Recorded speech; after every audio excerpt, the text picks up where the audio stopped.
आज आलेलो आहोत खूप दिवसांनी आपल्या वाडीमध्ये. आंब्याला ना खूप मोहर आल्या, मी तुम्हाला दाखवते, थांबा हा.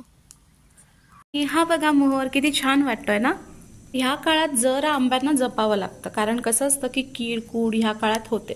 तर आपणच धुरी करणार आहोत का ते मी पुढे तुम्हाला सांगतेच. आपला जाळपोळीचा कार्यक्रम अशा प्रकारे सुरू झालेला आहे.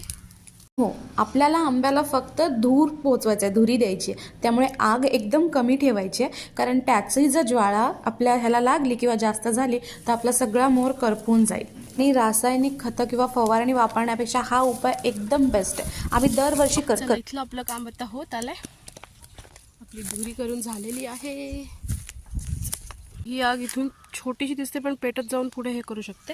शिवायला काय करायचं, थोडंसं गवत किंवा असं काहीतरी घ्यायचं आणि हिला अशा प्रकारे विझवून टाकूया आपण. ही काळजी घेतलीच पाहिजे, कारण जर ऊन वाढलं ना तर आग